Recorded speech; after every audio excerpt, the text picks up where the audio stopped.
ভাইরে আদম নবীর দোয়া কবুল মোর নবীজির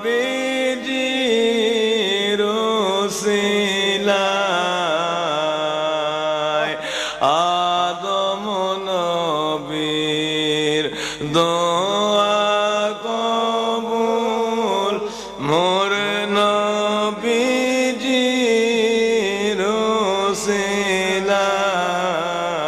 উসিলায় মাগরিবের পর হইল আসর মাগরিবের পর হইল আসর নূর নবীজির ইশারায় আল্লাহুম্মা সাল্লি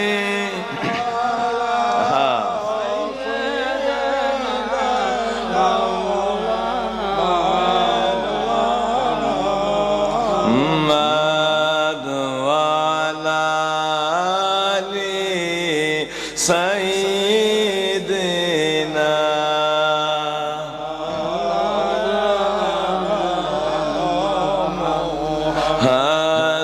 লা ইলাহা ইল্লাল্লাহ লা ইলাহা ইল্লাল্লাহ লা ইলাহা ইল্লাল্লাহ লা ইলাহা ইল্লাল্লাহ লা ইলাহা ইল্লাল্লাহ লা ইলাহা ইল্লাল্লাহ লা ইলাহা ইল্লাল্লাহ লা ইলাহা ইল্লাল্লাহ লা ইলাহা ইল্লাল্লাহ লা ইলাহা আমরার নাই আমল কোন সাধনা একদিন হিসাব লইবেন রাব্বানা আমরার নাই আমল কোন সাধনা একদিন জিজ্ঞাসা করবেন রাব্বানা নবী আপনি ছাড়া আমরা একা আপনি ছাড়া আমরা একা জবাব দিতে পারব না লা ইলাহা ইল্লাল্লাহ লা ইলাহা ইল্লাল্লাহ লা ইলাহা সেই দিন পানি পানি রব উঠিবে পানি কোথাও মিলবে না পানি পানি রব উঠিবে পানি কোথাও মিলবে না শরবত কাউসার দিও গো নবীজি শরবত কাউসার দিও গো নবীজি তুমি মোদের মাওলানা লা ইলাহা ইল্লাল্লাহ লা ইলাহা ইল্লাল্লাহ লা ইলাহা ইল্লাল্লাহ লা ইলাহা লা ইলাহা ইল্লাল্লাহ মুহাম্মাদুর রাসূলুল্লাহ সাল্লাল্লাহু আলাইহি ওয়া وسلم اللهم صل وسلم وبارك عليه সকলে প্রাণ ভরে বলি আলহামদুলিল্লাহ। সম্মানিত যাকিরিনেরা, ঐতিহ্যবাহী শাহপুর গ্রামে, এই গ্রামের অনেক ঐতিহ্য রয়েছে, স্বনাম ও সুনাম রয়েছে। এই গ্রামের অসংখ্য গুণীজন জ্ঞানীজন, অসংখ্য নেতৃবৃন্দ সহ বিভিন্ন পেশার অনেক বরেণ্য বর প্রতিষ্ঠিত বাবা ভাইয়েরা সারা দেশে তাদের আলোকিত মেধা দিয়ে এই দেশকে বিশালভাবে সুশোভিত করেছেন। এমন একটি গ্রাম হলো এই ঐতিহ্যবাহী শাহপুর গ্রাম। এই শাহপুর গ্রামে এই কসবা উপজেলার এত বড়, এত বেশি, এই উপজেলার বিভিন্ন জায়গায় এতটা বেশি এই গ্রামের খেদমত এবং বিভিন্ন ভাবে বিভিন্ন মানুষের মধ্যে বাদানুবাদ বিভিন্ন কিছু, এইগুলি গ্রামের স্বনামধন্য মানুষেরা যেভাবে সমাধান করেছেন, বিভিন্ন ভাবে ওনারা ভ্রাতৃত্বের বন্ধনে সকলকে আবদ্ধ করে দিয়েছেন। এই জন্য বলি শাহপুর ইজ এ শাহপুর। এই শাহপুর গ্রামের আর দ্বিতীয় একটা জুড়ি অন্য কোন গ্রামের সঙ্গে মিলে না। এটা একটা ঐতিহ্যবাহী গ্রাম।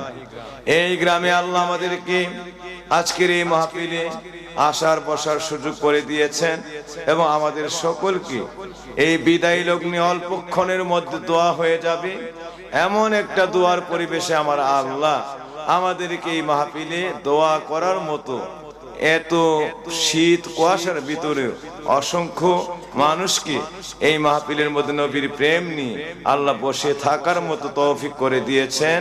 আল্লাহ যেন এই মাহফিলের খাতিরে সকলের জীবনের গুনাহ মাফ করে যাওয়ার আগে সকলকে আমার আল্লাহর ওলিউল্লাহ বানায়া দেন, বেলায়েতের ওলি বানায়া যেন মাহফিল থেকে যাওয়ার তৌফিক দান করে দেন।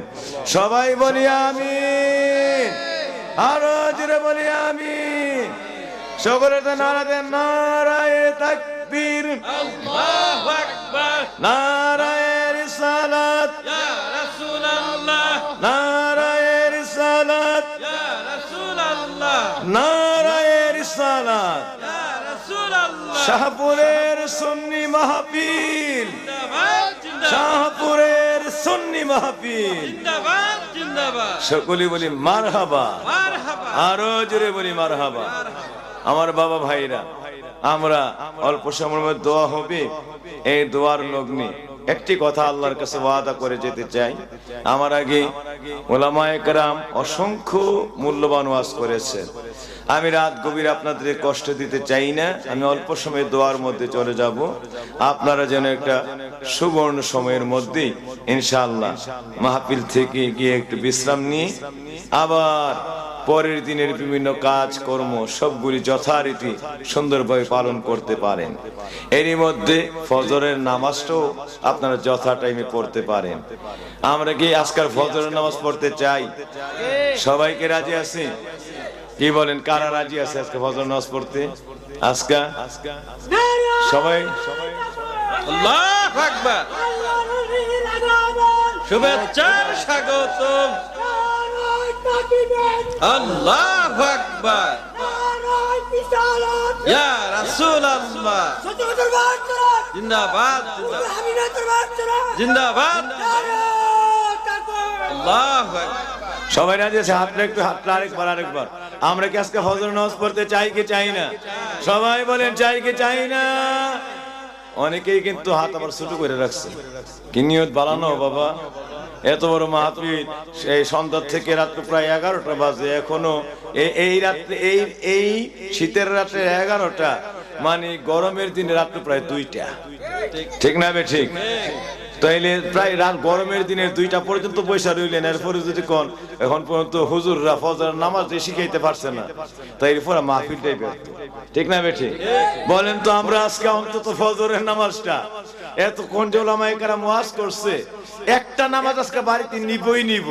আমরা ফজরের নামাজ ছাড়তে চাই, আরো জোরে বলেন চাই। আমরা হাতটা নামাই, তাইলে ইনশাআল্লাহ দোয়া করা যায়, ঠিক না বে ঠিক? কি বলেন, দোয়া করা যায় না? তাবারও কাছে নিও, তাবারও কাছে কি বিরিয়ানি, তাহলে গরম গরম খাবার আছে আলহামদুলিল্লাহ। রাত্র অনেক হইলো, শীতের রাত্র হইলো, গরম আবার একটা খাবার আছে, ঠিক না বে ঠিক? তাইলে রাত একটু হয়ে গেছে যদিও, কিন্তু এর মধ্যে আবার সুন্দর একটা খাবারের ব্যবস্থা আছে। ইনশাআল্লাহ এই গরম খাবারটাও খাবে মোনাজাতের পরে, এরপরে ইনশাআল্লাহ নিয়ত করে ফজরের নামাজটার আল্লাহর কাছে ওয়াদা এবং নিজের মনের ইতমিনানুল কুলুব নিয়ে যাবেন যে আল্লাহর মতো দোয়াও করে গেলাম, তাবারুকও খেয়ে গেলাম, ইনশাআল্লাহ ফজরের নামাজটাও করব, ঠিক না বে ঠিক? আমার বাবাজিরা, দোয়ার লগ্নে যেহেতু ফজরের নামাজের কথা আসছে, অল্পক্ষণ পরে আমাদের ফজরের নামাজের সময় হবে, মুয়াজ্জিন আযান দিবে। আমার বাপজিরা, ফজরের নামাজটা কেন আমি বললাম? ফজরের নামাজ এমন একটা নামাজ, আমার আল্লাহর কাছে আমার নবী সিজদা পরে পরে কাঁদতেছেন, কে বকশদে ইয়া ইলাহি উম্মতি, কে বকশদে ইয়া ইলাহি উম্মতি, রাব্বি হাবলি উম্মতি ইয়া উম্মতি, রাব্বি হাবলি উম্মতি ইয়া উম্মতি। আমার আল্লাহর দরবারে দয়াল নবী আমার একদিন গভীর রজনীতে সব কিছু ভুইলা গিয়া সমস্ত জায়গা ছেড়ে, তথা আমার নবী হযরতে আয়েশা সিদ্দিকা রাদিয়াল্লাহু তাআলা আনহার হুজরা মুবারক ছেড়ে পাহাড়ের পাদদেশে গিয়ে আমার নবী সিজদায় পড়ে কাঁদতেছেন। আমার আল্লাহর দরবারে গভীর রজনীতে সিজদায় পড়ে পড়ে একটাই নবীর কান্না, আল্লাহ তোমার কুদরতের পায়ে পড়ে ভিক্ষা চাই। আমি অল্পক্ষণ আগে শুনলাম তোমার জিবরাইল ফেরেশতা বলে গেছে, আমি নবীর অসংখ্য উম্মত, আমি নবীর অসংখ্য উম্মত গুনাহগার হয়ে যাবে, আমি নবীর বেশিরভাগ উম্মত জাহান্নামী হয়ে যাবে। আল্লাহ সব বলছি, ঘর বলছি, বাড়ি বলছি, সবকিছু ছাড়ছি, পাহাড়ের পাদদেশে সিজদার মধ্যে পড়ে গেলাম, ভিক্ষা চাই আল্লাহ। তোমার যদি মনে চায় আমি নবীর দিয়ে, তোমার এই বন্ধু রাহমাতুল লিল আলামিনের দিয়ে তোমার 7টা জাহান্নামের যত আযাব আছে সবগুলি আযাবের খিদা মিটায় দাও আল্লাহ। আমি নবীর উম্মতের যত গুনাহগার উম্মতেরা আছে সবগুলি গুনাহগার উম্মতের সিজদা দিয়ে চাইলাম, আমি নবীর গুনাহগার উম্মতের সবগুলি গুনাহ আমারে দিয়ে দাও। সিজদার ভিতরে ভিক্ষা চাইলাম, সবগুলি গুনাহগারের গুনাহ আমারে দাও, আমারে নিয়ে তোমার জাহান্নামের আযাবের মধ্যে ফেলে দাও আল্লাহ। আমি নবীর রহমতের বিনিময়ে, আমি নবীর আল্লাহ, আমি নবীর সকল নেক আর রহমতের বিনিময়ে গুনাহগার উম্মত সবগুলিরে জান্নাতি বানায়া দাও, আর গুনাহগার উম্মতের গুনাহগুলি দিয়া একা তুমি আমারে জাহান্নামী বানায়া দাও। আয় হায় হায়, এরই নাম রাহমাতুল লিল আলামিন। সবাই বলি এরই নাম রাহমাতুল লিল।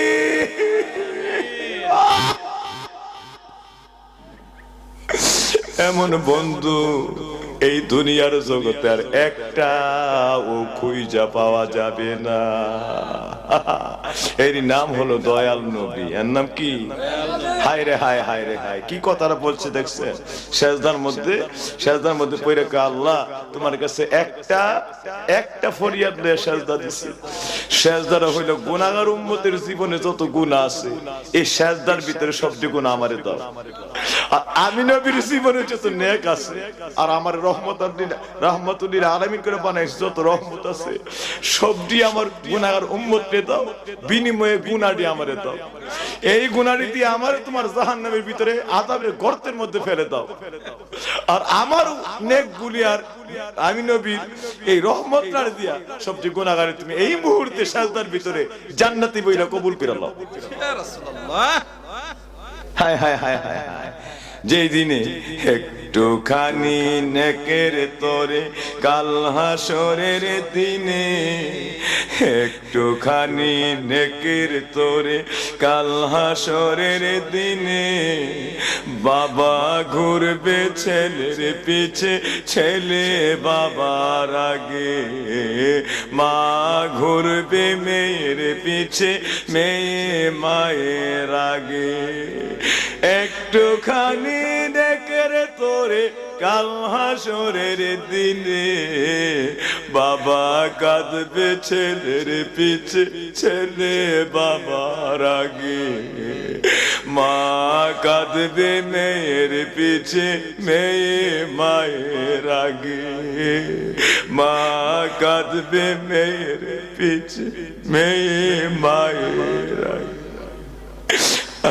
ওই যে সূর্য আজকে যাহা অনেক দূরে আছে, হাসর মাঠে পুষবে তাহা 100 লাখা কাছে।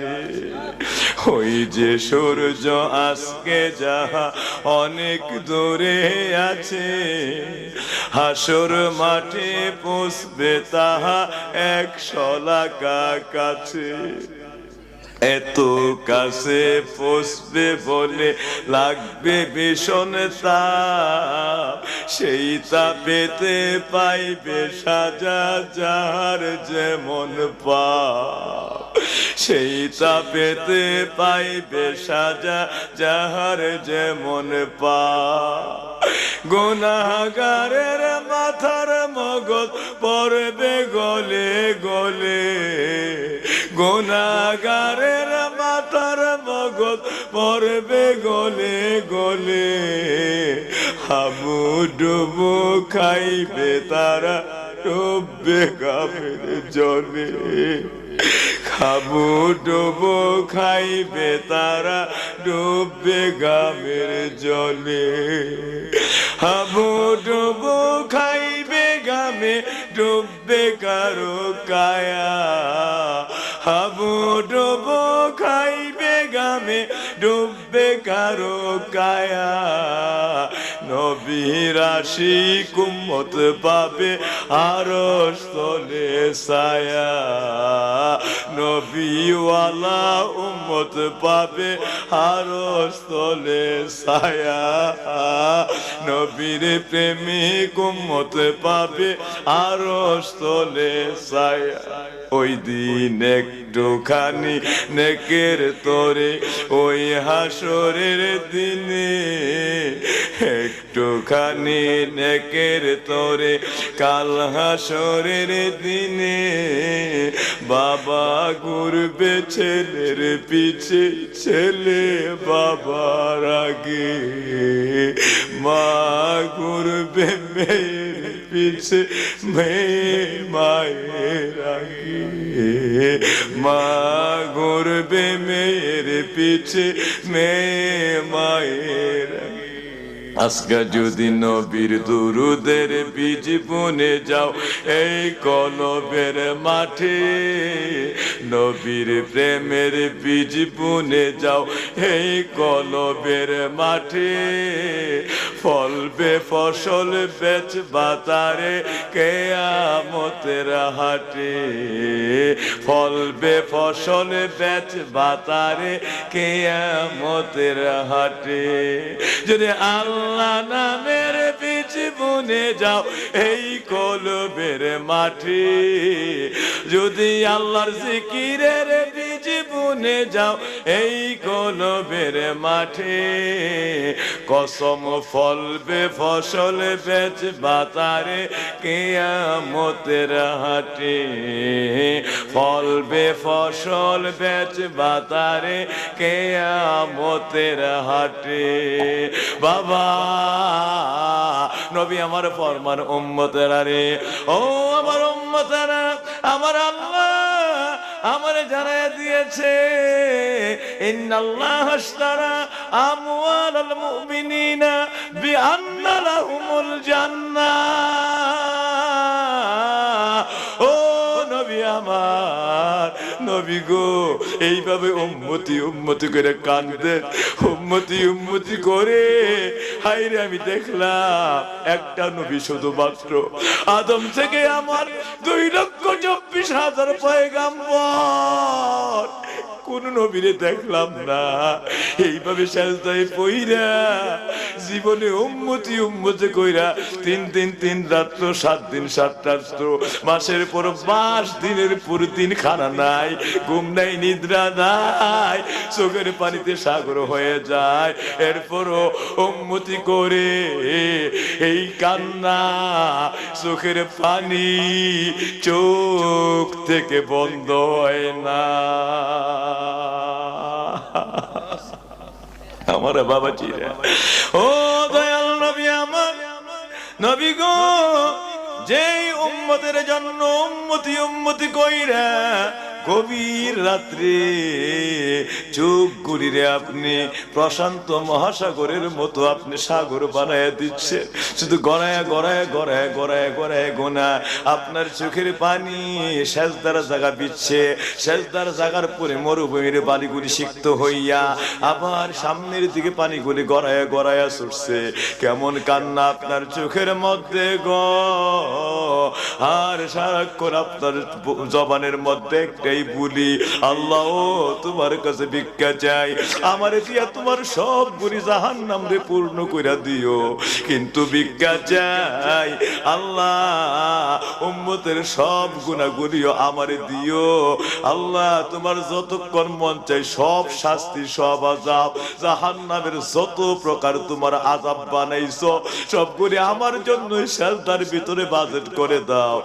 আর আল্লাহ আল্লাহ আল্লাহ আজকে দোয়াগুলি কবুল না কইরা কিয়ামতের ময়দানে একটা গুনাহগার উম্মতরেও যদি আমি নবীর রহমতের চোখের সামনে থেকে জাহান্নামে নিয়ে যাও, আমি নবী এত কষ্ট পাইব ওইটা কোনো অবস্থাতেই সহ্য করতে পারবো না।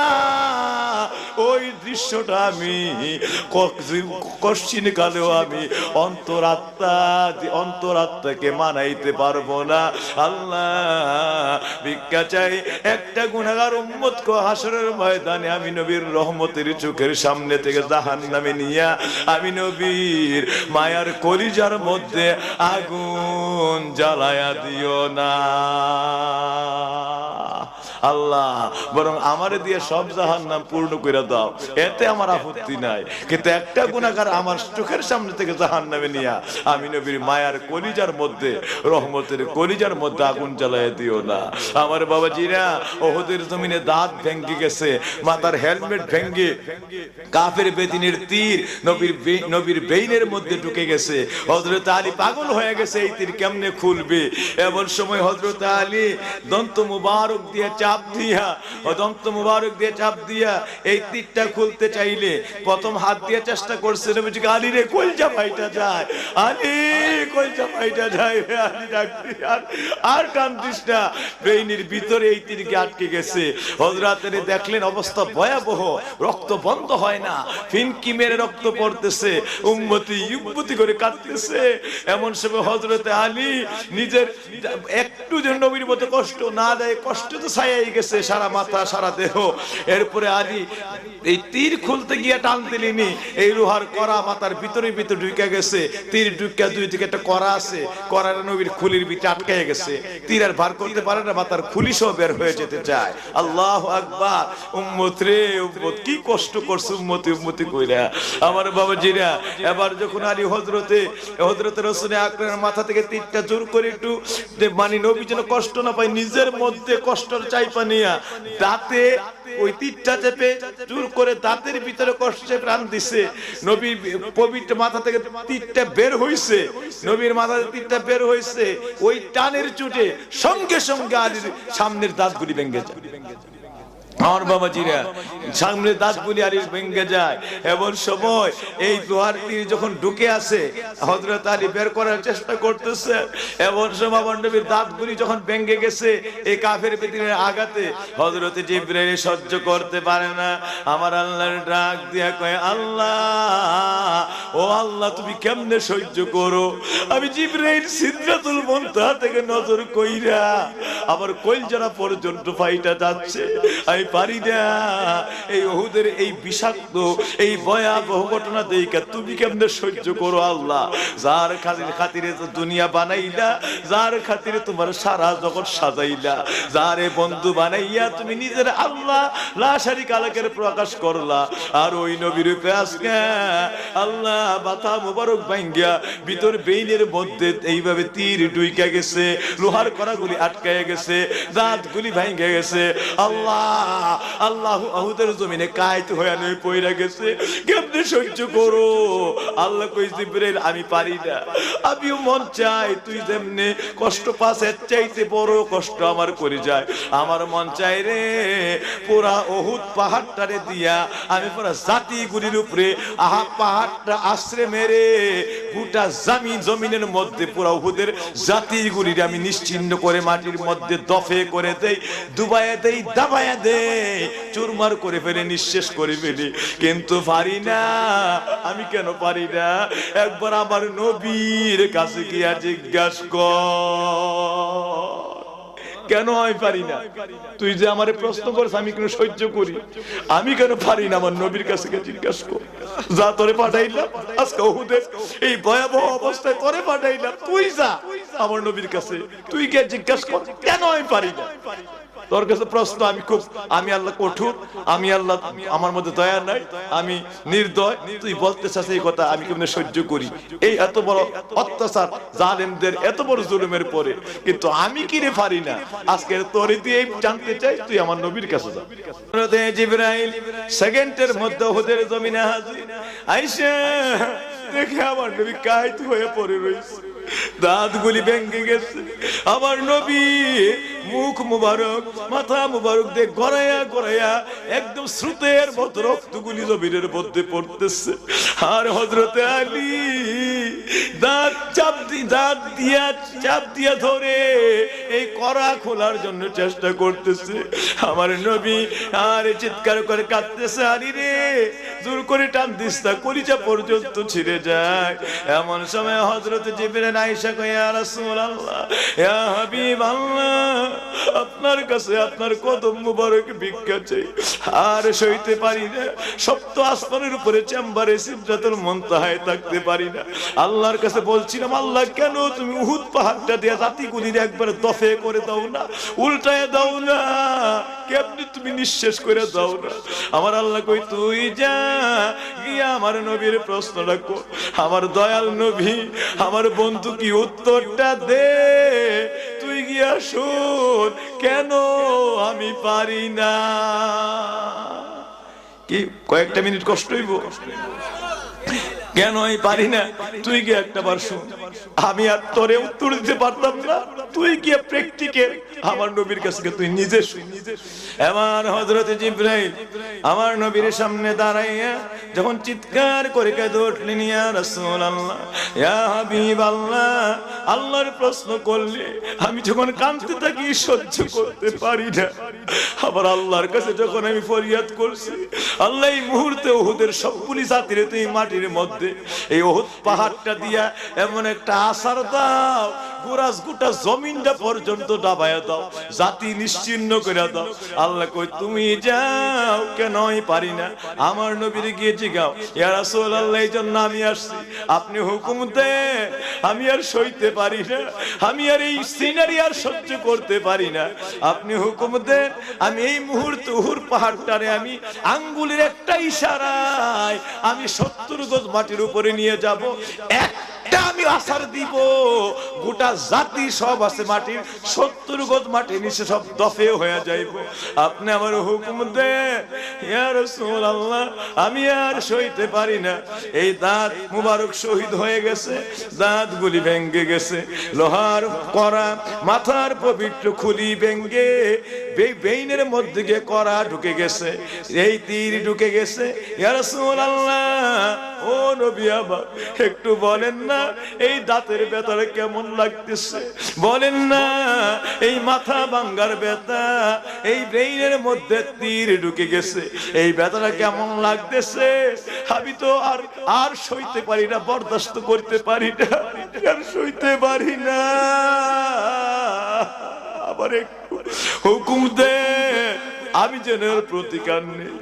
আমার নবী সঙ্গে সঙ্গে চোখ গুলি গড়ায় গড়ায় পানি পড়তেছে, ঠোঁট গুলি কাঁপতেছে। আমার নবী হযরতে জিবরাইল রে ডাক দেয়, কই জিবরাইল জানতে চাইছস আমি নবীর দাঁত ভাঙার কথা কেমন লাগে? জানতে চাইছস আমি নবীর মাথা ভাঙার ব্যথা কেমন লাগে? এরপরও কি একটাবার জানতে চাইলি না? উম্মত গুলি যখন জাহান্নামে চলে যাবে, ওই দৃশ্যটা আমি যখন দেখবো, ওই সময় আমার উম্মতের ব্যথাটা কেমন লাগবে?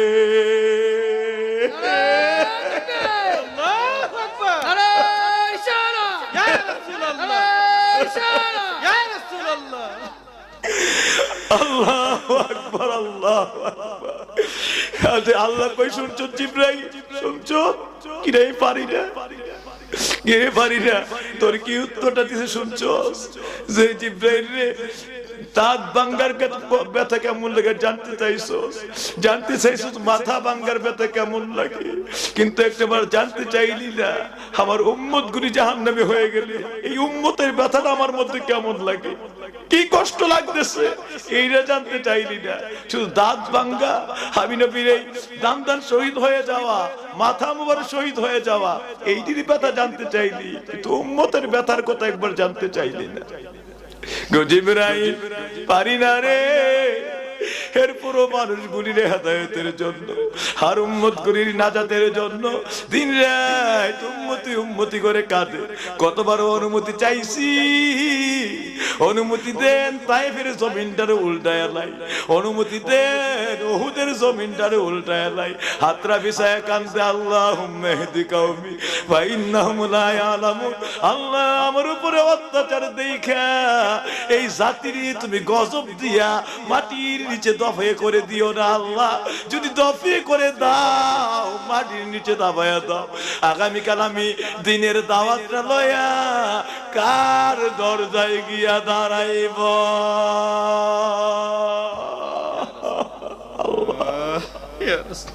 এরই নাম রাহমাতুল্লিল আলামিন, সবাই বলি রাহমাতুল্লিল।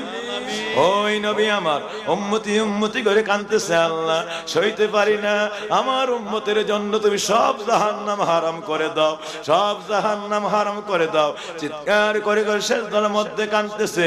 আমার নবী যখন কাঁদে, গভীর রজনীতে আমার নবীর কান্নায় আল্লাহর আরশের মধ্যে পর্যন্ত থরথর থরথর কম্পন শুরু হয়ে গেছে। গোটা আরশের মধ্যে এমন থরথর কম্পনে রে, এমন জজবা শুরু হয়ে গেছে, আমার আল্লাহ আর স্থির থাকতে পারে না। এবার জবান খুইলা আমার আল্লাহ ডাক দিয়া কয়, ইয়া রাসূলুল্লাহ, ইয়া হাবিবাল্লাহ, ইরফা রাসাকা ইয়া রাসূলুল্লাহ, দয়াল নবী গো, এই মুহূর্তে আপনার পবিত্র মাথা মুবারক ওঠা। নবী আমার মাথা মুবারক উঠান। ইয়া রাসূলুল্লাহ তাকায় দেখেন আমি নবীর আরশ পর, আমি আল্লাহ আরশ একদম জাররা জাররা করে এইভাবে কম্পন শুরু হয়ে গেছে।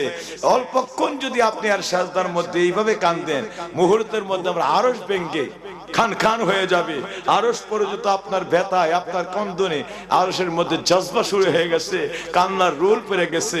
এই মুহূর্তে আরশ রুহানি ভাবে সাজদায় পড়ে গেছে।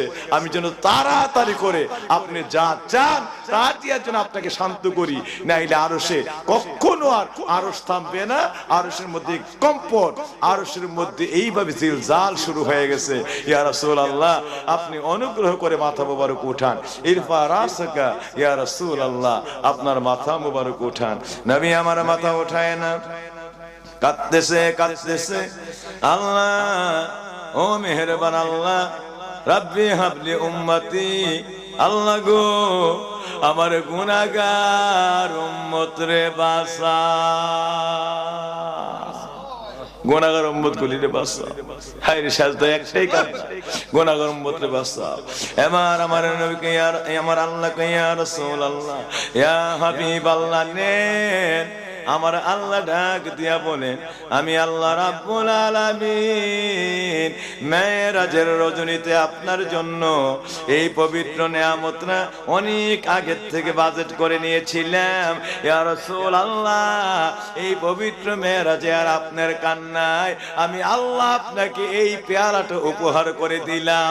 আমার দয়াল নবী পবিত্র পেয়ালার দিকে নজর করলেন। আল্লাহ, এই পেয়ালার মধ্যে কি আছে? আল্লাহ, মাজা মওজুদুন ফি হাযিহিল ফিনজান। আল্লাহ, এই পেয়ালার মধ্যে কি, এই পেয়ালার মধ্যে কি আছে? এবার আমার আল্লাহ কয়, এই পেয়ালার মধ্যে 2 রাকাত নামাজ পেয়ালার ভিতরে আছে। আল্লাহু আকবার, আল্লাহু আকবার।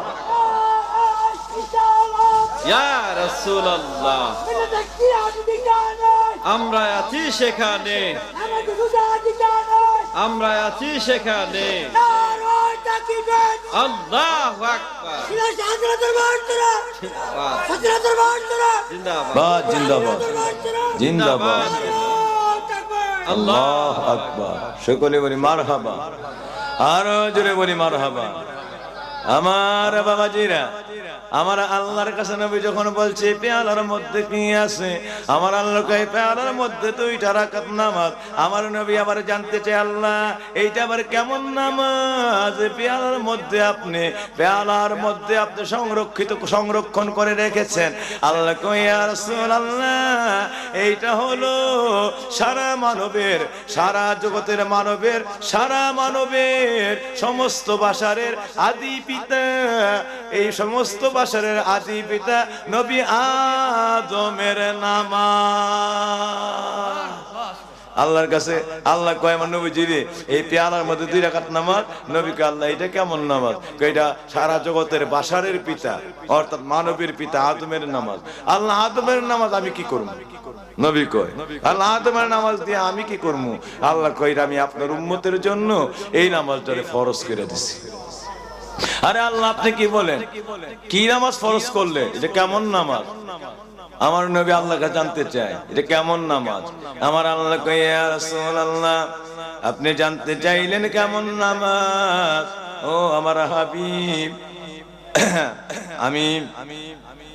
আমি রব্বুল আলামিন, আমার খলিফাতুল্লাহ নবী আদম যখন জান্নাতের মধ্যে গন্ধমের বদনাম হয়ে যায়, অর্থাৎ শয়তানের ওয়াসওয়াসায় কুমন্ত্রণার মধ্যে হাওয়া পড়ে যায়, আর হাওয়ার কুমন্ত্রণার মধ্যে আদম পড়ে যায়।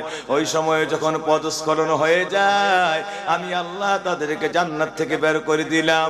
এই জান্নাত থেকে বের করে দিলে, জমিনের মধ্যে নামায়া দিলে, কাঁদতে কাঁদতে কাঁদতে কাঁদতে কাঁদতে কাঁদতে কাঁদতে কাঁদতে 300 বছর চলিয়া যায়। 350 বছর যখন শেষ হয়ে যায়, কোন অবস্থাতেই ক্ষমা হয় না।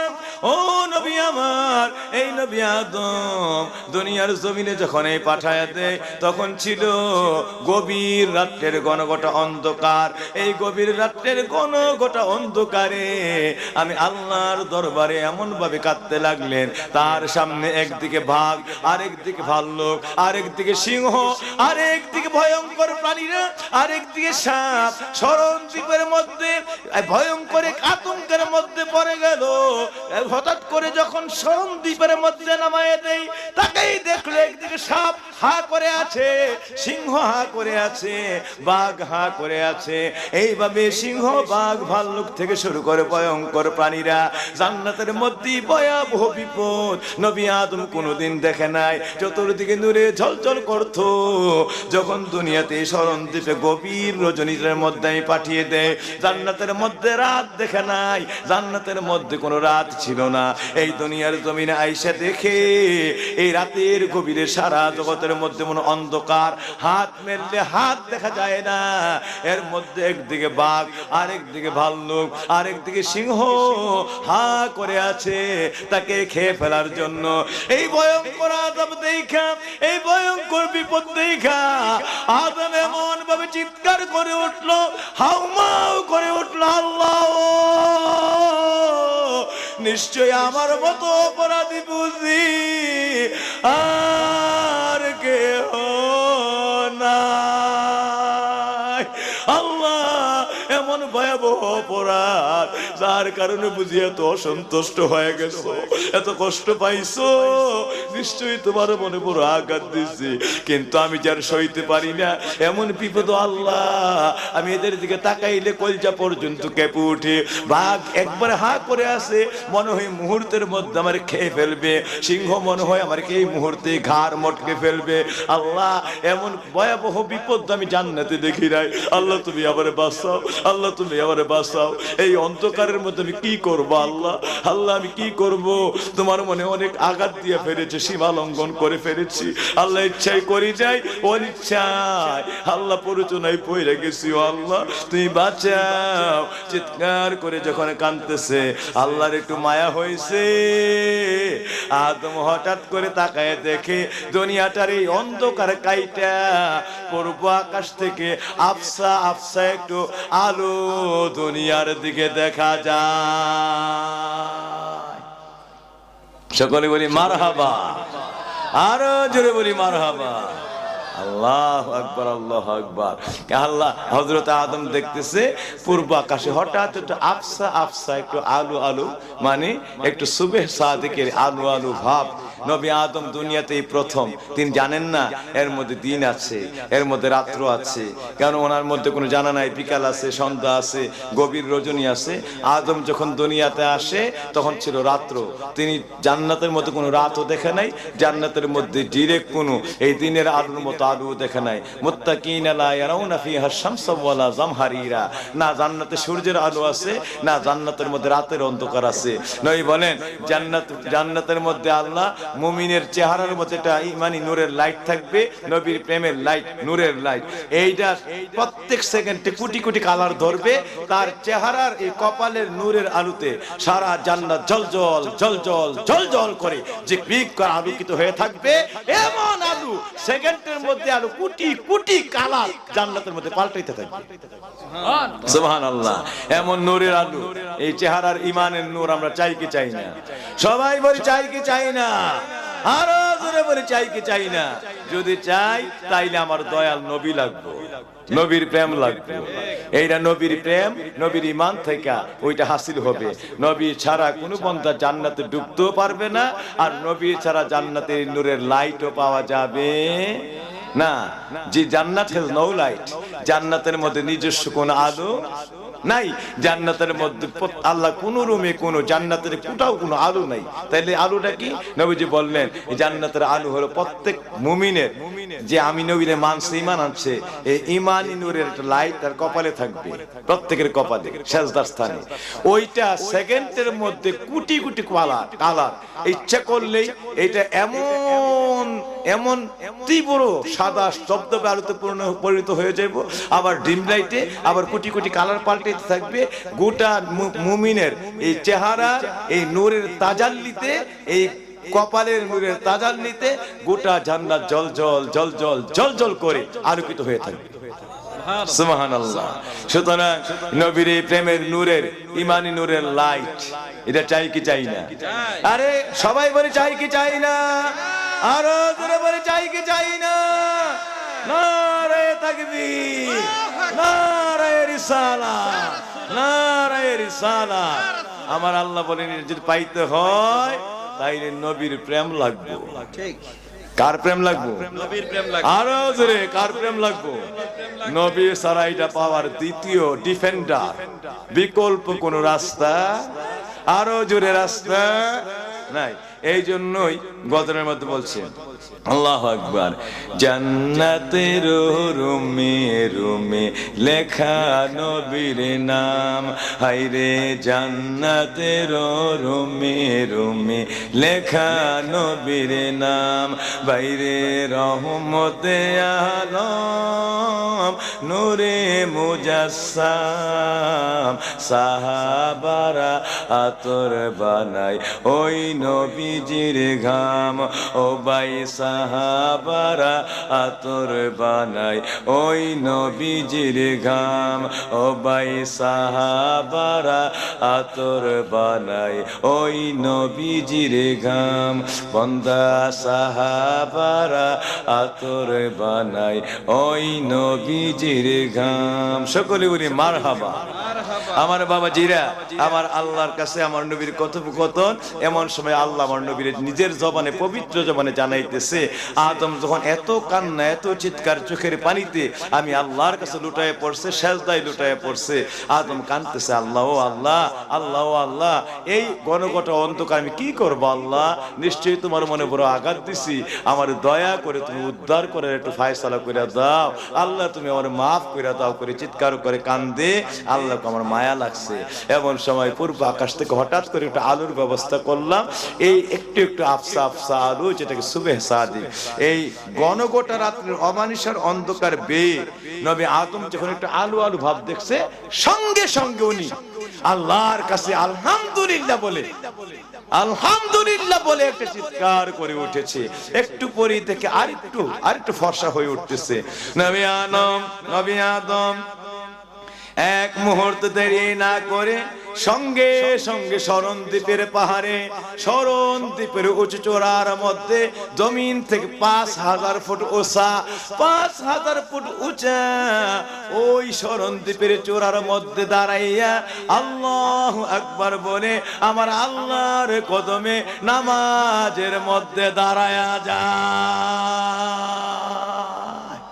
আল্লাহু আকবার। এই নাও সকাল নাও দিন, বুঝতে পারছেন, নাও রাত নাও দিন।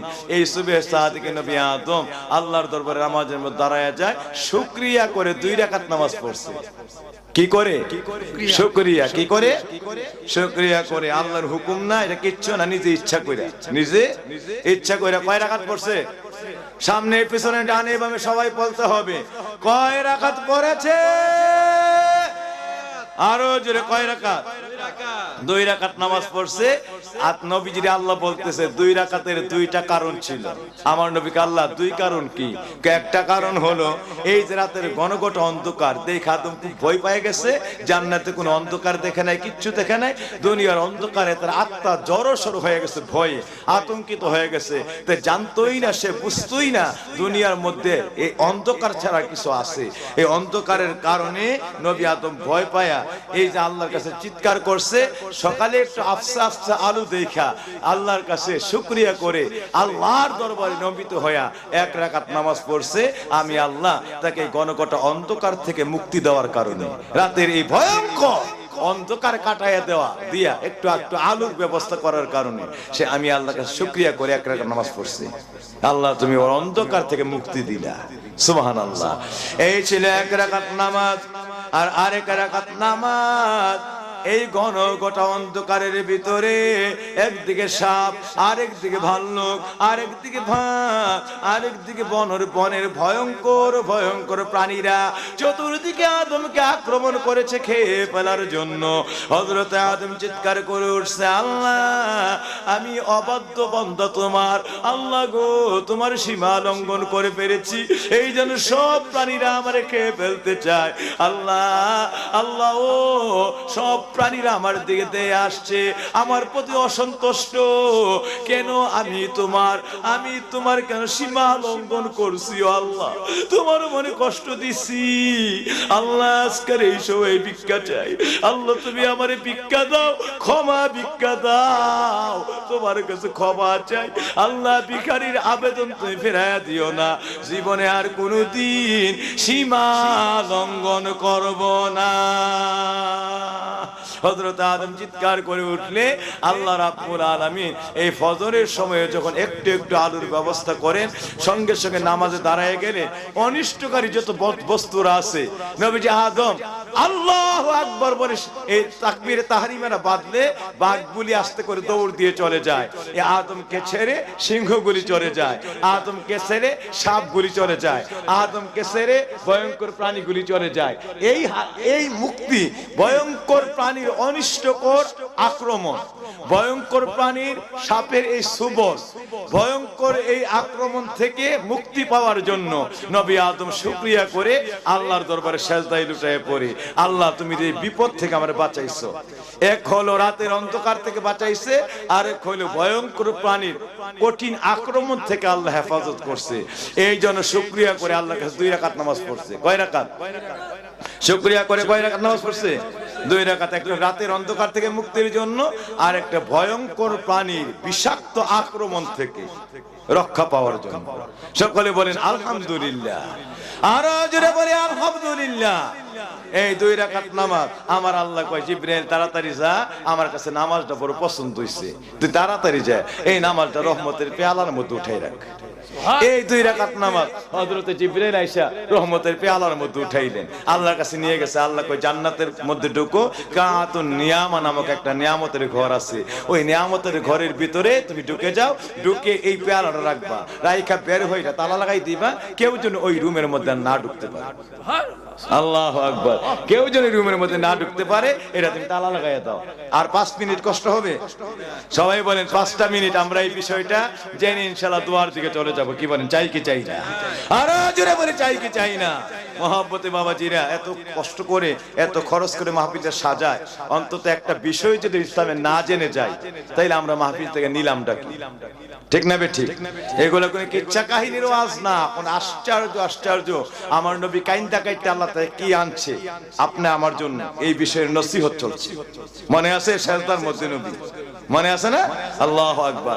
আমার বাবাজিরা এইভাবে নবী আদম রাতের অন্ধকার অনিষ্টকারী প্রাণীদের আক্রমণ থেকে মুক্তি পাইয়া 2 কারণে 2 রাকাত আল্লাহর দরবারে শুকরিয়া করে নামাজ পড়লেন। এই নামাজ পড়েও মুক্তি নাই, আল্লাহর পক্ষ থেকে গন্ধমের ক্ষমা এখনো তিনি পান নাই।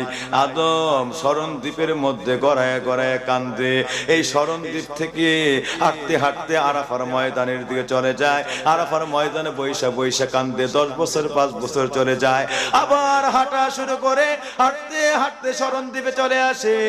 আমার বাবাজি একদিন 2 দিন নয়, 350 বছরে তিনি 2500 বার এই শরণদ্বীপ থেকে হাইটা হাইটা 3000 কিলোমিটার দূরে আরাফার ময়দানে গিয়ে কাঁদছে।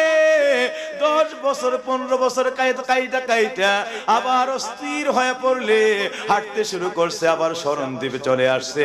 এইভাবে তিনি 300 বছরে 2500 বার আল্লাহর কাছে শুধু এই শরণদ্বীপে গেছে। আবার আরাফার ময়দানে আরাফা থেকে শরণদ্বীপে 2500 বার তিনি আল্লাহর কাছে হাইটা হাইটা মুসাফির অবস্থায় কাঁদছে। মুসাফির অবস্থায় হাঁটছে আর গেছে, হাঁটছে আর গেছে প্রায় 3000 কিলোমিটার দূরে। আল্লাহু আকবার, আল্লাহু আকবার। আমার বাবাজিরা তাও ক্ষমা হয় না, তাও ক্ষমা হয় না। সর্বশেষে সবাই বলে কি শেষে? সর্বশেষে নবী আদম যখন 350 বছর পূর্ণ হয়ে যায়, কত বছর পূর্ণ হয়? 350 বছর পূর্ণ হয়ে যায়। এমন সময় একদিন বলতে সাহস পায় না, হযরত জিবরাইল আলাইহিস সালাম আল্লাহর দরবারে আল্লাহ একটা ফরিয়াদ করে বসছে, আল্লাহ তুমি যদি মনে কিছু না নাও একটা কথা তোমারে বলবো। আল্লাহ তুমি কি আমার একটা সময় দিবা? তুমি যদি আমারে কোনো আযাব না দাও কোন প্রকার অসন্তুষ্ট হইয়া আমারে তুমি কোন লানতের কোন প্রকার লানত না দাও আল্লাহ, অভিসম্পদ না করো। তাহলে তোমার একটা কথা কম আল্লাহ, তো আমার মনটার কাছে এতদিন মানাই রাখছে, এখন পারি না আল্লাহ, ভিতরটা জয়লা ফুইরা শেষ হয়ে যায় তোমার শুধু একটা কথা বলার জন্য।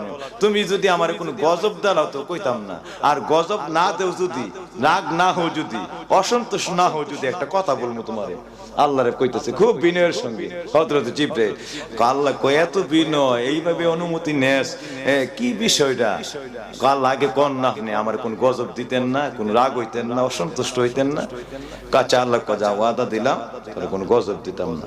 আল্লাহ বিষয়টা হইল বেচারা আদম, আল্লাহ এত মর্যাদা দিলেন, এত কিছু দিলেন, জান্নাতটা তার বাজেট করে দিয়ে দিলেন, সব দিলেন, সপ্তাহে ঘুরো, সব খাও, সব বুক করো, গাছের কাছে যাও না। শয়তান একটা পরিচনা দিয়ে আল্লাহ গন্ধম খাওয়াই লেছে। আল্লাহ বেচারার জান্নাত থেকে বাইর করে দিচ্ছে না। 300 বছর, 350 বছর হয়ে গেছে এই শুনছি, কানতে কানতে কানতে কানতে চোখগুলি একবার অন্ধ হয়ে যাওয়ার মতো। আল্লাহও একবার স্মরণদ্বীপ থেকে এই আরাফার ময়দানে যায়, আবার মাথাটা নিচু করে কানতে কানতে কানতে কানতে কাঁদতে কাঁদতে আবার আরাফার থেকে স্মরণদ্বীপ পায়। আল্লাহও এক একটা জায়গায় বসে আবার 15 বছর 20 বছর কানতে মনটা মানে না, আবার এই খালি কোন জায়গায় গেলে ক্ষমা হইব, কোন জায়গায় গেলে ক্ষমা হইব, এইভাবে নাকি আরাফার ময়দানে যায়।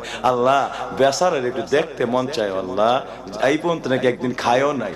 আল্লাহ তুমি মাফ না করলে খাইতো না, ওয়াদা করছে এইভাবে মরে যাবো, তো খাইতো না, মারা যাইবো এইভাবে। তো আর এই যেই জবানে এই গন্তম খাওয়ার কারণে তোমার হারাই লেছে, এই জবান দিয়া তুমি যতদিন ক্ষমা না করবে আর নাকি কিছু খাইতে হইবে, এইভাবে মারা যাইবে।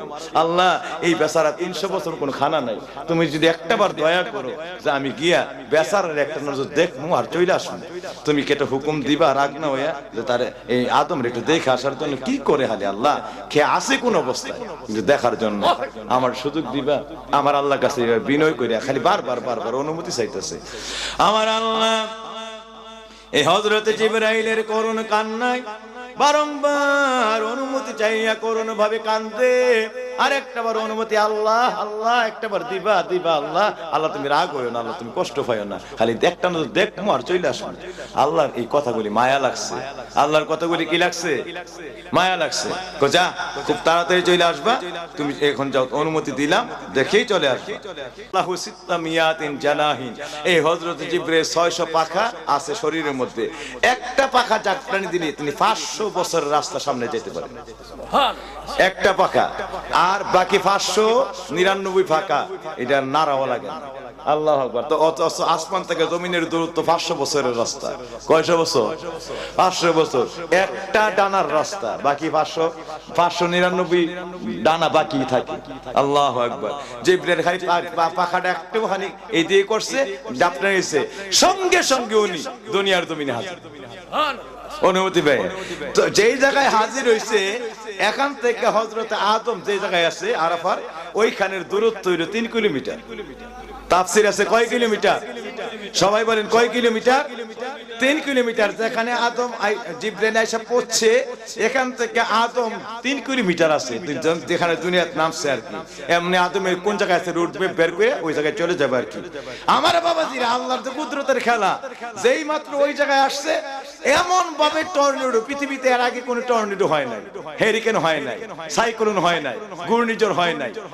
বাবাজিরা আমার, যেই মাত্র 3 কিলোমিটার বাকি আদমের কাছে চলে যাবে, এক নজর দেখবে, দেখা ভালো মন্দ আদমকে একটু জিয়ারত করে চলে যাবেন। এই 3 কিলোমিটার দূরে থাকতে এমন টর্নেডো, হেরিকেন, সাইক্লোন, ঘূর্ণিঝড় সব জমিনের মধ্যে এমন ভাবে নাজিল হইছে, জিবরাইলের মতো ফেরেশতা আর জমিনে দাঁড়ায় থাকতে পারতেছে না। মনে হয় জিবরাইলকে একটা ধাক্কায় পুরো জমিন আসমান উল্টায়া, সারা পৃথিবীকে উল্টায়া আর একটা জগতের মধ্যে ফেলাই দিবে, এমন ভাবে জমিনের মধ্যে হেরিকেন নাজিল হইছে। হযরত জিবরাইল একটা বিশাল প্রকাণ্ড লক্ষ বছরের আগের ঘাস, এইরকমটা গাছের কাছে গিয়ে একটু দাঁড়াইতে চেষ্টা করছে, ধরার গাছটা পর্যন্ত উল্টায় কয়েক লক্ষ কোটি মাইল দূরে নিয়ে যাওয়ার অবস্থা হয়ে গেছে। জিবরাইল তাও কোনো আশ্রয় পাচ্ছে না। তখন জিবরাইল হঠাৎ করে মনে হয়েছে আল্লাহর আসমানে লেখা আছে, যেখানে থাকতো তিনি, যে এইরকম টর্নেডো, হেরিকেনের মধ্যে যদি কেউ পড়ে যায়, ঘূর্ণিঝড়ের মধ্যে পড়ে যায়, সে যদি আমার নবীর নাম নিয়ে কোনো আজান দেয়, সঙ্গে সঙ্গে আমি আল্লাহর ঘূর্ণিঝড় থাইমা দেই। আল্লাহু আকবার। এই হযরত জিবরাইলের ওই আসমানে জিবরাইল সিদরাতুল মুনতাহায় লেখা ওই কথাটা মনে হয়ে গেছে। মনে হয় হযরত জিবরাইল এই কঠিন টর্নেডো হেরিকনের মধ্যে, এই ঘূর্ণিঝড়ের মধ্যে, ঘূর্ণিপাকের মধ্যে তিনি আজান শুরু করলেন, আল্লাহু আকবার, আল্লাহু আকবার। এইবারে তিনি আজান শুরু করলেন।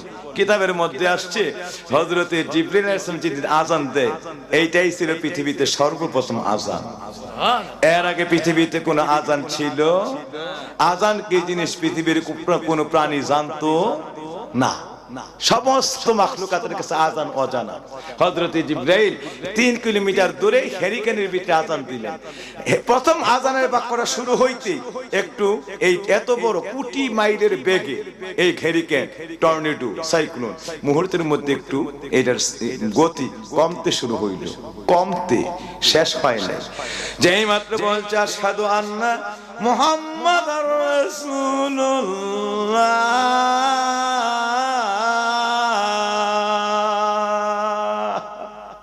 কিতাবের মধ্যে আসছে এই শব্দটা যেই মাত্র হযরত জিবরাইল বলতে দেরি হইছে,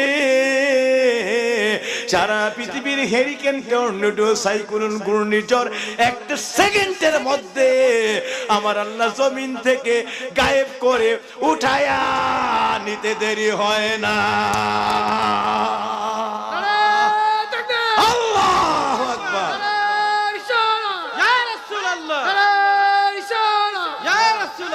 সকলে বলি আল্লাহু আকবার। এই মাত্র আমার নবীর নামটা নিছি, খালি আমার দয়ালের নামটা। আমার নবীটা যে কি জিনিস, নামটা নিতে দেরি হইছে। সারা পৃথিবীর হেরিকেন, টর্নেডো, ঘূর্ণিঝড়, সাইক্লোন একটা সেকেন্ডের আগে আমার আল্লাহ গায়েব করে উঠাইয়া নিয়ে যাইতে দেরি হয়। এক সেকেন্ড আগে ছিল কি, আর মুহূর্তের মধ্যে সারা পৃথিবী শান্ত হইয়া মনে হয় যে গোটা পৃথিবীটা জান্নাতের বাগান হয়ে গেছে। এমন প্রশান্ত, এমন শান্ত হয়ে গেছে। হযরতে জিবরিল ঘটনাটা ঘটছে কি দেখেন, 3 মাইল দূরে যে আজানটা দিছে, ওই আজানের আশহাদু আন্না মুহাম্মাদুর রাসূলুল্লাহর ধ্বনিটা বাতাসের একটা ঝটকা ইয়া লাইগা, পারি লাইগা, এমার ছোঁয়া লাইগা, এই আজানদের আশহাদু আন্না মুহাম্মাদুর রাসূলুল্লাহর ধ্বনিটা 3 মাইল দূরে হযরতে আদম আলাইহিস সালামের কানের মধ্যে গিয়া লাগিয়া যায়। এই আজানের ধ্বনির এই অংশটা হযরতে আদম আলাইহিস সালামের 3 মাইল দূরে কানের মধ্যে গিয়া আস্তে করে এই ধ্বনিটা গিয়া ধাক্কা লাগছে। সঙ্গে সঙ্গে আদমকারী কোথেকে আসলো? আর এই নাম, এটা পরিচিত নাম, 300 বছর এটা মনেই ছিল না আমার, আমি তো ভুলে গেছিলাম। আর এই নাম হয়তো আমি আরশের মধ্যে দেখছিলাম। এই নামটাই তো আল্লাহর আরশের মধ্যে, চৌখাটের মধ্যে, আল্লাহর আরশের গেইটের মধ্যে আমি দেখছিলাম, জান্নাতের পত্র পল্লবের মধ্যে দেখছিলাম, প্রতিটা রুমে রুমে লেখা দেখছিলাম, লা ইলাহা ইল্লাল্লাহু মুহাম্মাদুর রাসূলুল্লাহ। আল্লাহ পাকের নামের সঙ্গে এই পবিত্র নূরের নামটা নুরানি অক্ষরে ওই জায়গার মধ্যে কালিমার মধ্যে লেখা। আরে এটাই তো মনে আল্লাহর কোন প্রিয় নাম, আল্লাহর কোন প্রিয় বন্ধুর নাম, সবচেয়ে আল্লাহর মাহবুবের নাম। আমি কি করলাম? কোন অবস্থায় মাপ পাইলাম না। জান্নাতে কাঁদছি, আমার গন্ধমের ক্ষমা নাই। দুনিয়ায় কাঁদলাম, ক্ষমা নাই। স্মরণদ্বীপে কাঁদলাম, ক্ষমা নাই। রাত্রে কাঁদলাম, ক্ষমা নাই। দিনে কাঁদলাম, ক্ষমা নাই। আরাফায় কাঁদলাম, ক্ষমা নাই। মুসাফির অবস্থায় কাঁদলাম, ক্ষমা নাই। কোথাও ক্ষমা পাইলাম না। আরে এতদিন পর্যন্ত আমি হয়তোবা আল্লাহর কাছে প্রিয় হইতে পারি নাই, প্রিয় কোনো আল্লাহর কোনো প্রিয় বান্ধবের, আমি কোনো বান্ধবের বন্ধু হইতে পারি নাই, তার হয়তো আমি কোনো গোলামি করতে পারিনি। করলাম কি আমি? আরে আমার মনে হয় সবই তো উসিলা দেখলাম, কোনো কারণে মাফ হয় না। হয়তোবা এই নামটাই আমার জন্য আল্লাহ পাকের দরবারে আমার সমগ্র তওবার একমাত্র ক্ষমার কারণ হয়ে যাইতে পারে। আদম আলাইহিস সালাম এই নাম হযরতে জিবরাইলের আযান থেকে শুইনা, 3 মাইল দূরের সাউন্ড থেকে শুইনা হযরতে আদম একটা চিৎকার করে আল্লাহর দরবারে সিজদার মধ্যে পড়ে ডাক দিলেন, আল্লাহুম্মা ইন্নী আসআলুকা, আল্লাহুম্মা ইন্নী আসআলুকা আল মাগফিরা ওয়াল আফা বিওয়াসিলাতিল মুস্তাফা ওয়া বিহাক্কি মুহাম্মাদুর রাসূলুল্লাহ হাবিব হাবিবুকা আহমদ ওয়া মুহাম্মদ সাল্লাল্লাহু আলাইহি ওয়াসাল্লাম লা ইলাহা ইল্লাল্লাহ লা ইলাহা লা ইলাহা বাইরে এই কালেমার দুইটি ভাগ প্রথমেতে আল্লাহ পাক শেষ ভাগেতে সাহিবুল আউলাক শেষ ভাগেতে সাহিবুল আউলাক নূর নবী কামলিওয়ালা লা ইলাহা লা ইলাহা লা ইলাহা লা ইলাহা ইল্লাল্লাহু মুহাম্মাদুর রাসূলুল্লাহ সাল্লাল্লাহু আলাইহি ওয়াসাল্লাম। আমার বাবাজিরা যেই মাত্র আমার নবীর নামটা লইয়া ডাক দিছে, একটা দুইটা নয়, আল্লাহ 99টা মাগফিরাতের সাগরের মধ্যে আবার তুফান শুরু হয়ে গেছে। যেই তুফান ছিল দুনিয়ায়, ওই তুফান শুরু হয়ে গেছে আল্লাহর আরশের মধ্যে। ক্ষমার তুফান, মাগফিরাতের তুফান, কোটি কোটি মাইল বেগে গোটা আরশ পর্যন্ত থরথর করে কাঁপতে শুরু হয়ে গেছে। আরশ থরথর করে কাঁপতে শুরু হয়ে গেছে, কুরসি কাঁপতে শুরু হয়ে গেছে, সব আরশ কুরসি লৌহ কলম সব সেজদায় পড়ে গেছে। আল্লাহ আর সইতে পারিনি, একটা নামের আওয়াজ শুনছি আল্লাহ, এই নামটার আওয়াজ শোনা মাত্র পাগল হয়ে গেছে। আল্লাহ কে ডাক দিয়েছে, কেন ডাক দিয়েছে জানি না, তো ভিক্ষা চাই এই মুহূর্তে এই নামের ডাক যে দিয়েছে, এই নামের উসিলা যে দিয়েছে আল্লাহ, তারে তুমি তারে তোমার বন্ধু বানায়া দাও, তারে তোমার হাবিব বানায়া দাও। সমস্ত আরশ কুরসি লৌহ কলম আল্লাহর কাছে সেজদায় পড়ে গেছে। আল্লাহ তারে তুমি এই মুহূর্তে ক্ষমা করে তারে তোমার বন্ধু বানায় দাও। আল্লাহ সঙ্গে সঙ্গে একটা দুইটা নয়, 99টা মায়া মাগফিরাতের নজর দিয়া আরাফার ময়দানে আদমের দিকে তাকাই দিল। ডাক দে এখন আদম রে, আদম এমন একটা নামের ওসিলা লইছ, ও আদম কেন রে জান্নাতে থাকতে নামের ওসিলা লস নাই? ও আদম যদি ওইখানে ওসিলা লইতি দুনিয়াতেই যাওয়া লাগতো না, আর এই কষ্ট 300 বছরের 350 বছরের কান্না লাগতো না রে আদম। আদম জান্নাতের মধ্যেই তোর গন্ধমের সব অপরাধ ক্ষমা হয়ে যাইতো। আদম শোনো, যেই মাত্র এই নাম লইয়া ডাক দিস আমি সহ্য করতে পারি না, ও দাদি নাম কবুল করলাম। 350 বছরের সব কান্না কবুল করে আমি আল্লাহ তোমারে আবার আমি আল্লাহ আদম নবিয়ুল্লাহ খলিফাতুল্লাহর সব দরজা দিয়া কবুল করলাম, নবিয়ুল্লাহর দরজা বহাল করে দিলাম। আর এই কান্নার কারণে আমি আমার নবীর উসিলায় তোরে আমি পাক সাফ কলবটা পবিত্র বানাইয়া গন্ধমের অপরাধ সব মুইছা দিলাম, ক্ষমা করে দিলাম, কলবটারে নূরে গুলজার বানায় দিলাম। তোরে আজকের থেকে আমি আল্লাহর সফিউল্লাহ বানায়া দিলাম। আজকের থেকে তোরে আমি সফিউল্লাহ বানায়া পৃথিবীতে সর্বপ্রথম তুই ছিলে আমার নবিউল্লাহ। আজকের থেকে সফিউল্লাহর দরজা দিয়া তুমি হয়ে গেল আমি আল্লাহর ওলিউল্লাহ। তুমি ওলি, তুমি নবী, তুমি নবী, তুমি ওলি। আদমের 2টা লকব হয়ে গেছে, একটা ছিল নবিউল্লাহ, আজকের থেকে হয়ে গেছে কাইন্তা কাইটা নবীর উসিলায় সর্বপ্রথম আদম হয়ে গেল সফিউল্লাহ দিয়া আদম হয়ে গেল ওলিউল্লাহ। আমার বাবাজিরা আশিকিন জাকিরিনেরা, কারণ ছিল একমাত্র আমার নবীর নাম মুবারক। আমার নবীর নাম মুবারক। আল্লাহ কয় আদম আমার নবীরে ইয়া রাসূলুল্লাহ আদমের তওবা কবুল করছে আপনারে দিয়া। 350 বছর কবুল হয় না, আপনার নামটা যেই মাত্র লইছে তখনই আদমের এই নামাজ কবুল করছি। ওই যে নামাজ, যেই নামাজ দুনিয়াতে আইসেই শরণদ্বীপে বিপদ পইরা রাতের অন্ধকার থেকে মুক্তি পাওয়ার জন্য আরে খইল এই আদম এই অনিষ্টকারী জন্তুর সকল আক্রমণ থেকে মুক্তি পাওয়ার জন্য শুকরিয়া করে যে 2 রাকাত নামাজ পড়ছে, এই 300 বছর পরে আদমের এই তওবা কবুল করছি, নামাজ কবুল করছি আপনার নামের উসিলায়। আপনার নাম দিয়া, ইয়া রাসূলুল্লাহ এই জন্য আমি আল্লাহ এই নামাজটা এত মায়া লাগছে আপনার নামের খাতিরে কবুল করার পর তখন আমি সিদ্ধান্ত নিলাম না, আদমের তওবা শুধু আদমের জন্য থাকবে না, এটা আদমের জন্য আমি শুধু কবুল করব না, যেই আদম যেই নবীর নাম নিয়ে মুক্তি পাইছে আজকের থেকে ওই নবীর নামের গুণের তওবা কিয়ামত পর্যন্ত আমি ওই নবীর উম্মতের জন্য জারি করে দিলাম। আপনাকে আমি আজকে ওয়াদা করলাম এই যে নামাজটা দিলাম এটা আদমের নামাজ, আপনার উম্মতেরা যখন ফজরের সময় পড়বে এই নামাজটা উম্মতের জন্য আমি আল্লাহ রাব্বুল আলামিন আপনার উম্মতের জন্য এই নামাজটার তওবা বানায় দিলাম। আপনার উসিলায় এই নামাজে যখন তারা দাঁড়াইবে ফজরের এই ফরজ 2 রাকাত নামাজ তারা পড়বে, প্রথম রাকাতে আপনার উম্মতের দিনে যত গুনাহ হবে তওবা বানায়া এই প্রথম রাকাতে আপনার উম্মতের জীবনের দিনের গুনাহ মাফ করে দিব, আর রাতে যত গুনাহ হবে এই দ্বিতীয় রাকাতে আপনি নবীর নামের উসিলায় আপনার উম্মতের সমস্ত জীবনের রাতের গুনাহ দ্বিতীয় রাকাত ফজরের নামাজের মধ্যে মাফ করে দিব। প্রথম রাকাত দিয়ে জীবনের দিনের গুনাহ মাফ, দ্বিতীয় রাকাতটা তওবা বানায়া আদমের তওবা আপনি নবীর নামের উসিলায় আপনার উম্মতের জীবনের রাতের গুনাহগুলি মাফ করে দিব। সুবহানাল্লাহ। তাইলে এমন ফজরের নামাজটা আজকের থেকে সারা জীবন পড়তে চাই কি চাই না? যোহরের নামাজ চাই কি চাই না? আসরের নামাজ চাই কি চাই না? মাগরিব এশা চাই কি চাই না? আজকে থেকে 5 ওয়াক্ত নামাজ পড়বেন, বাকি নামাজগুলি নবীর একমাত্র উসিলায় ব্যাখ্যাটা দিলাম না, শুধু ফজরের নামাজের ব্যাখ্যা দিলাম। আল্লাহ যেন আমাদের আজকে থেকে প্রেমের নামাজ, নবীর নামাজ, তওবার নামাজ, আমার নবীর উসিলায় এই নামাজটা যারা পড়বে যে সারা জীবনের দিনের গুনাহ মাফ, সারা জীবনের রাতের গুনাহ মাফ। এই জন্য আমরা আজকে থেকে একটা প্রেমের ওয়াদা দেই, আমরা জীবনে আর ফজরের নামাজ ছাড়তে চাই।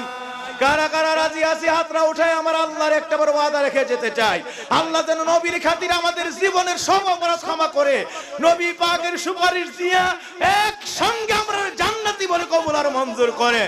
এই নামাজটা সারা জীবন পড়তে চাই কি চাই না? চাই কি চাই না? সুতরাং আজকের থেকে আর কোনোদিন ফজরের নামাজ বাদ দিবেন না। আমি একটা আমার নবীর উসিলার প্রেমের নামাজের আজকে ওয়াজ রাখে গেলাম, আল্লাহ যেন কবুল করেন। সবাই বলি আমিন, আরো জোরে বলি আমিন। যাদের ফজর ঠিক হয়ে যাবে তাদের আসর, মাগরিব, যোহর, আসর সব ঠিক হয়ে যাবে।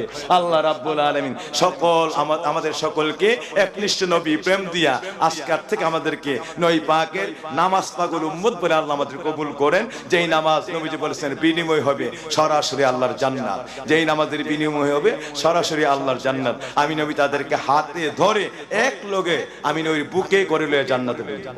আল্লাহ যেন কবুল করেন। সবাই বলি আমি। যাদের মধ্যে সুদের অভ্যাস ছেড়ে দিবেন, 1 টাকা সুদ খাওয়া, নবীজি বলেছেন এই যে আইয়ান কিহার রিজাল উম্মুহু, আপন মায়ের সাথে 70 বার জিনা করা। শাহপুর মনে কোনো সুদ নাই, আছে নাকি? আমার মনে হয় নাই, কি বলেন? আছে?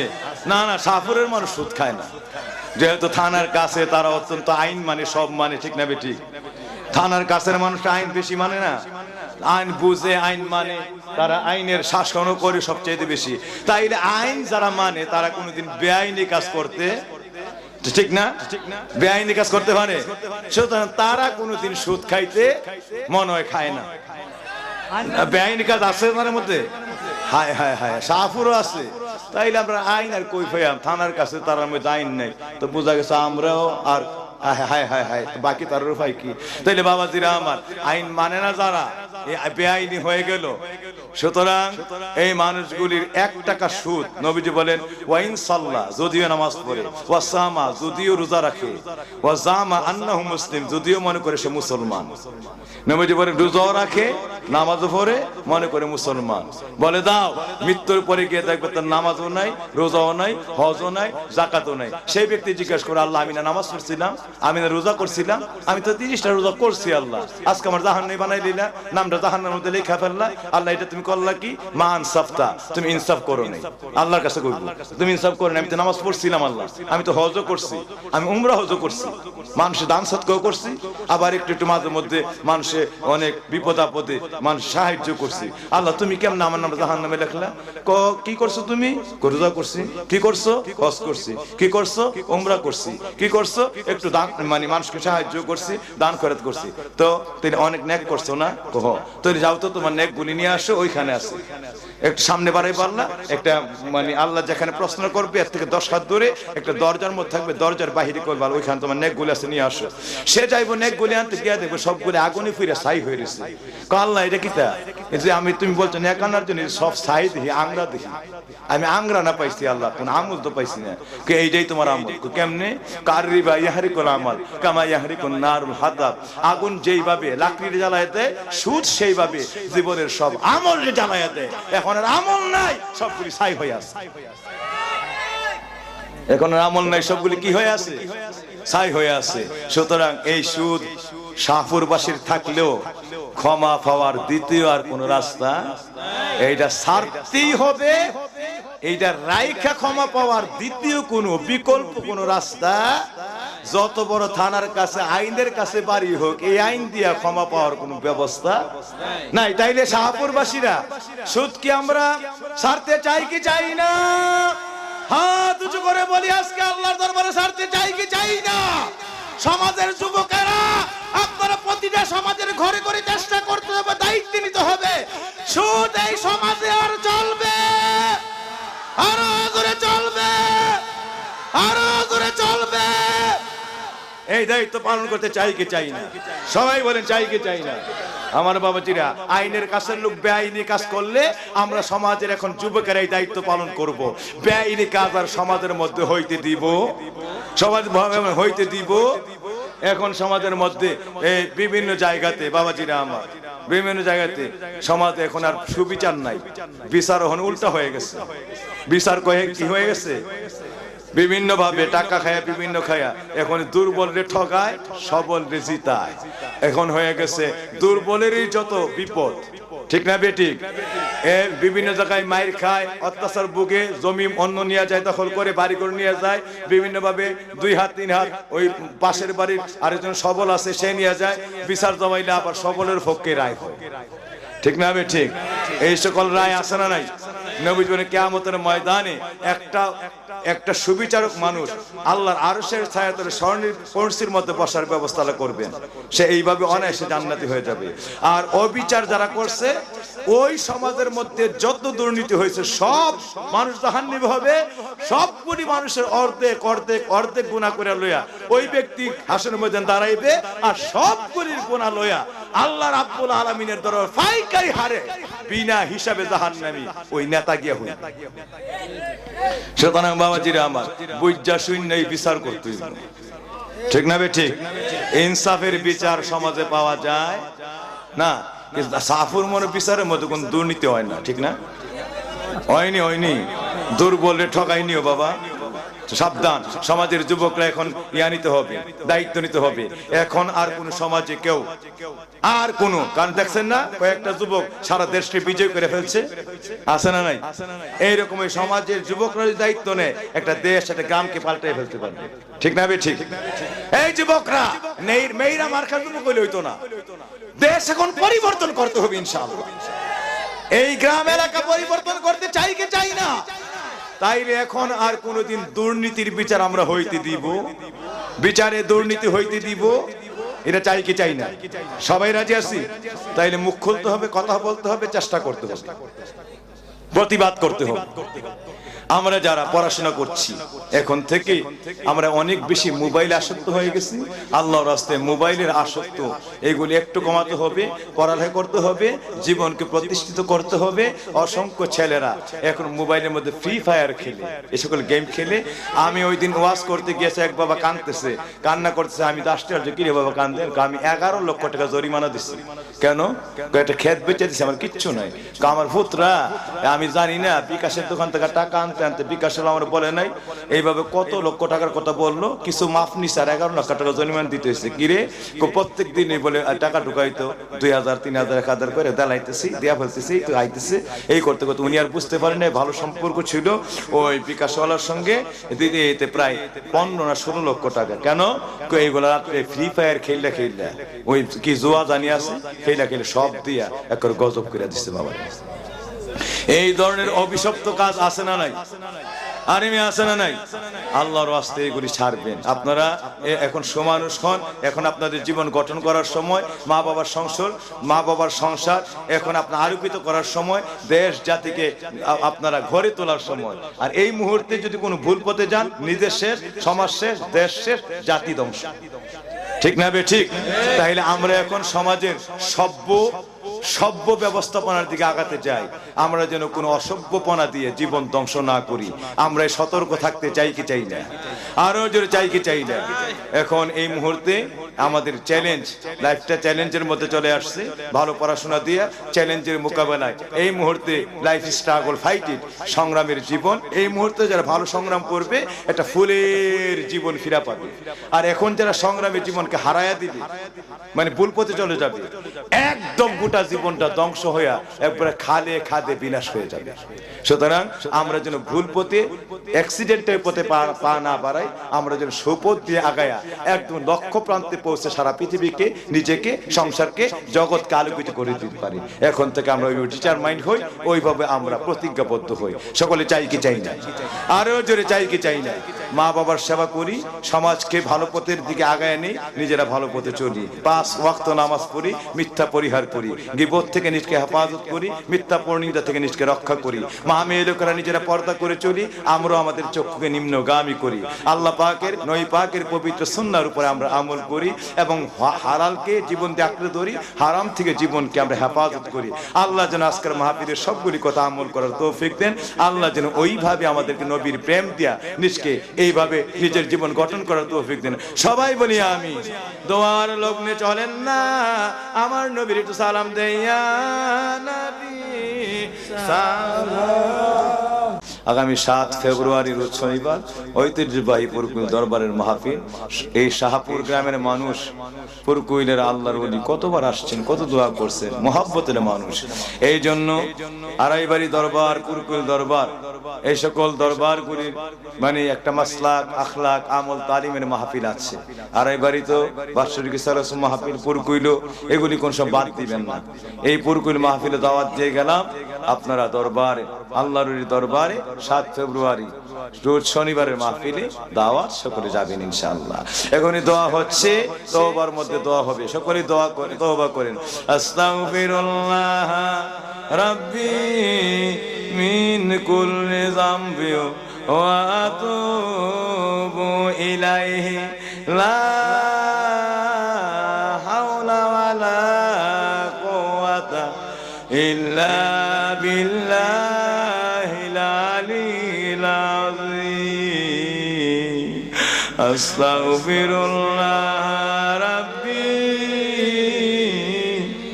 মিন কুল্লি যামবি ওয়া আতুবু ইলাইহি লা হাওলা ওয়ালা কুওয়াতা ইল্লা বিল্লাহিল আলিয়্যিল আযীম। এই তওবা জবানের আইকা বিনায় বিনায় তওবা করেন আর কান্দে, মহব্বতে তওবা করতে থাকেন আর আল্লাহর দরবারে দোয়া করেন। আল্লাহুম্মা আমিন।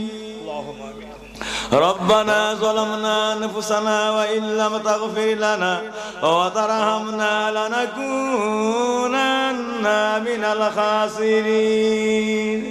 ربنا آتنا في الدنيا حسنة وفي الآخرة حسنة وقنا عذاب النار. اللهم صل على سيدنا محمد وسيلة إليك وآله وسلم. মেহরবান মালিক, জীবনের তামাম গুনাহ লয়া ভিক্ষা চাই, তওবা করে আল্লাহ তামাম জিন্দেগির গুনাহ শাহপুরের জমিনে আজকার মাহফিলে মাফ কইরা দাও আল্লাহ। আল্লাহ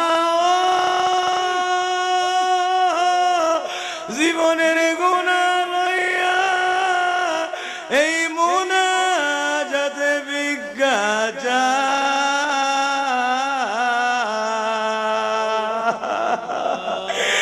সকলে বলেন আল্লাহ আল্লাহ আল্লাহ।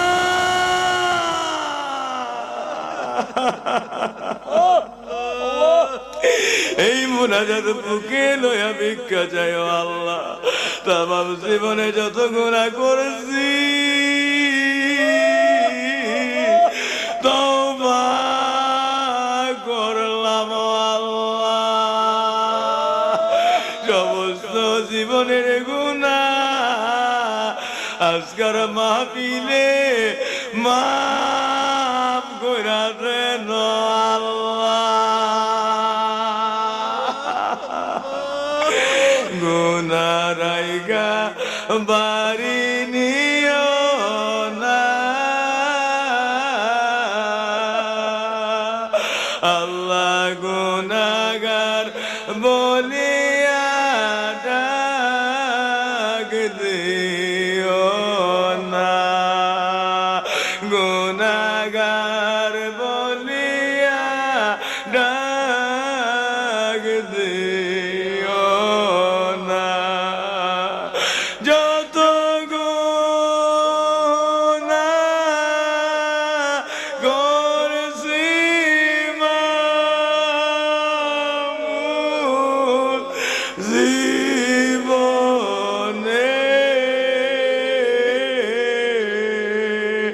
মাফ কইরা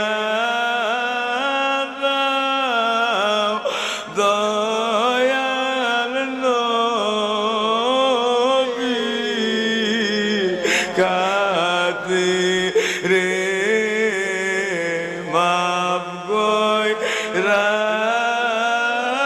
দাও দয়াল নবী খাতিরে।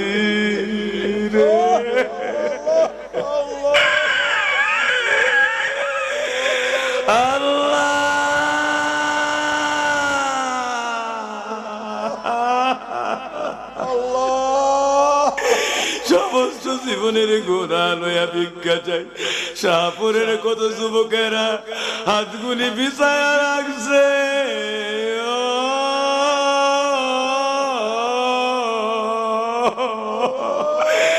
সকলে ডাকতেন আল্লাহ। কত মুরব্বীরা কত বাবারা কত পর্দার আড়ালের মায়েরা আজকে কান্দে। আজকের মাহফিল বুকে রয়া ভিক্ষা চাই আল্লাহ। আমলনামায় একটা গুনাহ থাকতে আমরা আজকের মুনাজাত থেকে হাতগুলি নামায়া দিও না। দুনিয়ার গুনাহ দুনিয়ার জমিনে মিটায় দাও। এই মুনাজাতে আমরা বেকসুর মাফ কইরা দেন আল্লাহ।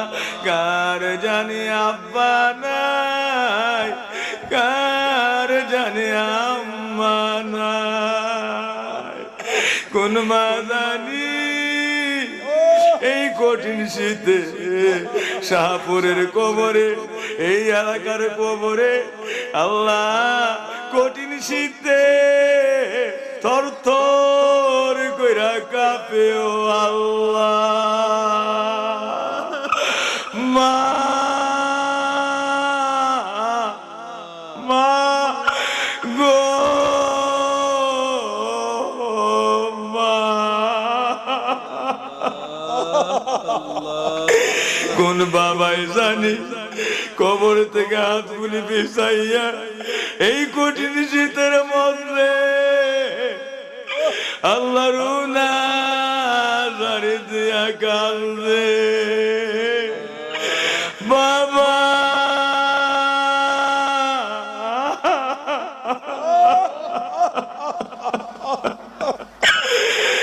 মা গো মা,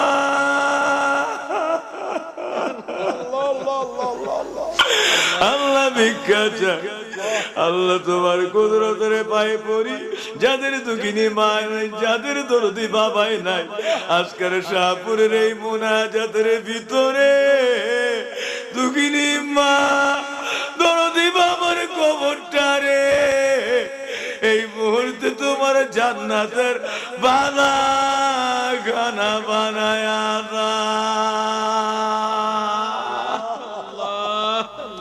আল্লাহ। সন্তানগুলি ল্যাপ কাতা কম্বল চাদর গায়ে দিয়ে বিশ্রাম করে আরাম করে, মায়ের কোমরে একটা কম্বল আছে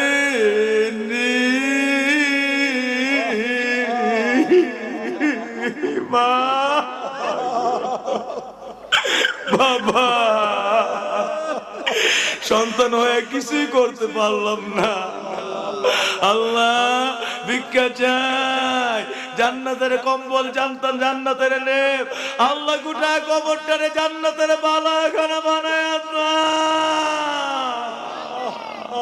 আল্লাহ কবরে বিন্দু পরিমাণ আযাব দিও না। রব্বি রহম হুমা কামা রাব্বায়ানি সগীরা। আল্লাহ আল্লাহ আমাদের সকলের মা বাবা, দাদা দাদি, নানা নানি, চাচা চাচি, খালা খালু, ফুফা ফুফি, জেঠা জেঠি, মামা মামি, ভাই বোন, খেসাগারে বাহাল আওলাদ, শাহপুর গ্রামবাসীরা, এলাকাবাসীরা, আল্লাহ সকলের কবর তুমি পবিত্র। আল্লাহ জান্নাতুল ফেরদাউসের বাগান বানায়া দাও। আল্লাহ আল্লাহ মদিনার নূরে তাদেরকে গুলজার করে দাও। আমার দয়াল নবীর মিল্লাতে রাসূলুল্লাহর নূরের কুলের মধ্যে আশ্রয় করে দাও। আল্লাহ এই মুনাজাত কিয়ামত পর্যন্ত আমাদের সকলের জীবনে মাগফিরাত নাজাতের মুনাজাত বানায় দাও। বাবারা মায়েরা যে যেখান থেকে হাত বিছায়া রাখছে, কে কি চায়, কার কি দরকার, সকলের হাজতগুলি পূরণ করে দাও। যারা অভাবগ্রস্ত সচ্ছলতার দরজা দান করে দেন, মুসিবতে যারা আছে উদ্ধার করে দেন, ঋণ হালাতে যারা আছে আমাদের সকলকে ঋণ পরিশোধের তৌফিক করে দেন। বেমার হালাতে যারা আছে ও আল্লাহ সকলের বেমার গুলি আমার নবীর রহমত দিয়া সেবা কইরা দেন। আল্লাহ আল্লাহ শাহপুরের প্রতিটা ঘরে ঘরে, আল্লাহ এই গ্রামে তুমি মদিনার রহমত দিয়া ভরপুর কইরা দাও। আল্লাহ এই গ্রামের প্রত্যেকটা মানুষকে বেলায়েতের ওলি বানায় দিয়ে, নবীর সুন্নতের রঙে রঙিন করে দিয়ে, আল্লাহ তাদের সঙ্গে আমাদেরকেও কবুল করেন। আল্লাহ আল্লাহ সকল যুবক বাবা ভাইদেরকে আল্লাহ হযরত আলীর মতো বেলায়েতের ওলি বানায় দিয়ে, এদের মধ্যে যারা পরীক্ষা দিতে আসে আল্লাহ দরজার কামিয়াবি দান করে দিয়ে, আল্লাহ উচ্চ শিক্ষা দিয়া, জ্ঞান বিদ্যা বুদ্ধি সততা ভদ্রতা আদর্শ ঐতিহ্য দিয়া, আল্লাহ এদেরকে সতরার কুতুবের মতো উচ্চ শিক্ষা দিয়া জমানার কুতুব বানায় দিও। আল্লাহ ভিক্ষা চাই, যারা এত সুন্দর করে মাহফিল সাজাইলো, দেশে বিদেশ থেকে সহযোগিতা করলো, কোটি কোটি গুণ রহমত দিয়া তাদের জীবন সাজায় দিয়ে, উন্নতি তারা কি সমৃদ্ধি রিজিক দৌলত দিয়া তকদির ভরপুর করে দিয়ে, দেশে বিদেশ থেকে কত বাবা ভাইয়েরা মায়েরা দোয়া চায়, আল্লাহ সকলকে রিজিক দৌলত নিয়ামত দান করে দিয়া, উন্নতি তারা কি সমৃদ্ধির জীবন আল্লাহ তাদের তকদিরের মধ্যে বাজেট করে দেয়। জীবনে কোনো দিন বিপদ আপদ বালা মুসিবতে রাখেন না। আল্লাহ ভিক্ষা চাই, আমার মা মেয়ে লোকেরা যারা হাত সাবেদা সালেহা তয়্যিবা তাহারার দরজা দান করে দেন, জমানার তাপসী যুগের রাবিয়া বসরি বানায়া দেন। আল্লাহ ও এই মুনাজাতটা আপনি আল্লাহ মদিনার রহমতের মধ্যে মিশায় রাখেন। আল্লাহ আল্লাহ ভিক্ষা চাই, আমার সাইফুল, আল্লাহ আমার বাবাজি হাক্কানি, আল্লাহ সঙ্গে ওনাদের সঙ্গে যত সহযোগী বাবারা আছে, আল্লাহ দূর থেকে কাছ থেকে যারা সহযোগিতাও করেছেন, দান খয়রাত করেছেন, বড় উন্নতি তারা কি সমৃদ্ধি রিজিক দৌলত নিয়ামত দিয়ে তাদের তকদির ভরপুর করে দিয়ে, জীবনে একদিনও আল্লাহ রিজিকের কষ্ট দিয়েন না। আল্লাহ আল্লাহ ভাগ্য রহমতের সকল দরজাদেরকে দান করে দিয়ে, যাদের একটা সন্তান নাই আল্লাহ তাদেরকে একটা সুসন্তান দান করে দেন। আল্লাহ সংসারটারে আল্লাহ আলোকিত করে দিয়ে, আমার বাবারা ভাইয়েরা মায়েরা সকলকে আপনার হাতে সফরত করলাম, ওলামায়ে কেরাম সকলকে আমানত করে দিলাম, সর্বরহমত দিয়ে হেফাজতের জামিন হয়ে জানো। আল্লাহ আল্লাহুম্মা সাল্লি আলা মুহাম্মাদি ওয়া আলিহি ওয়া সাল্লিম। লা ইলাহা ইল্লাল্লাহু মুহাম্মাদুর রাসূলুল্লাহ সাল্লাল্লাহু আলাইহি